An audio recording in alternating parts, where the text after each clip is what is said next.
The controversial research that could mean scientists creating DNA, the building block of human life.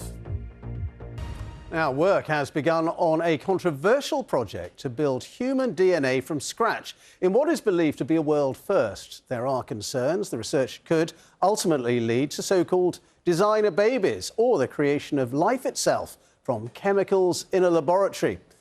Others argue that it could speed up new treatments for many incurable diseases. Well, this report is from our science correspondent, Palab Ghosh. Imagine the power to design human life, to dream up new versions of the genes that control the living processes in our bodies. That is what's about to happen in this lab in Cambridge. Researchers here will not just study human life, they'll be able to reshape it in an effort called the Synthetic Human Genome Project. Well, I think the sky's the limit. We are looking at therapies that would hopefully improve people's lives as they age and lead to healthier aging with less disease and disability as people get older. It is my great pleasure to turn to my friend Prime Minister Tony Blair.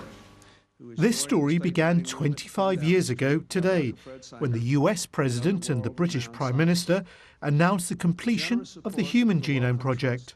Every so often in the history of human endeavour, there comes a breakthrough that takes humankind across a frontier and into a new era.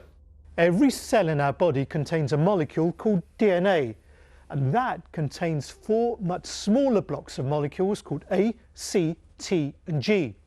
These are repeated over and over again in various combinations to create a genetic code that amazingly makes us, us. And the Human Genome Project enables scientists to read it, just like a barcode. But the new Synthetic Genome Project will take this a giant leap further.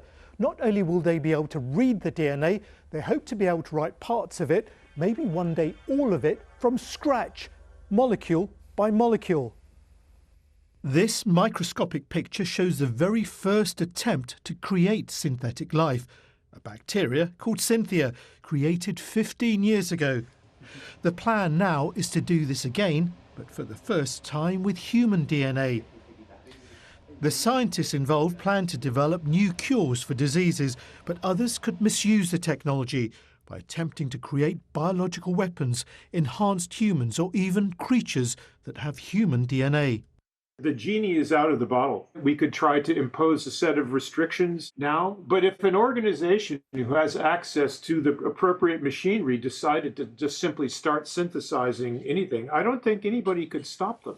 The Sanger Institute, just outside Cambridge, made the largest contribution to the Human Genome Project 25 years ago. This whole campus was funded by the Wellcome Trust, and now they're funding the Synthetic Human Genome Project. The backing by this highly respected medical charity marks a huge shift in public attitudes towards research that had until now been seen as too hot to handle. Inside, the machines that now read human DNA will soon be able to write sections of it. Building DNA from scratch allows us to understand how DNA really works. So the science sounds really cool, but what's in it for ordinary people? So this is going to be such a transformative technology. It could impact all diseases.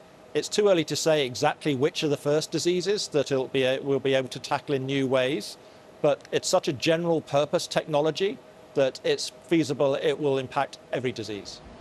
The Human Genome Project propelled us into a new era of medicine. The hope is that the Synthetic Human Genome Project will accelerate that revolution. But with it come new dangers as we begin to have unprecedented new ways of shaping human life.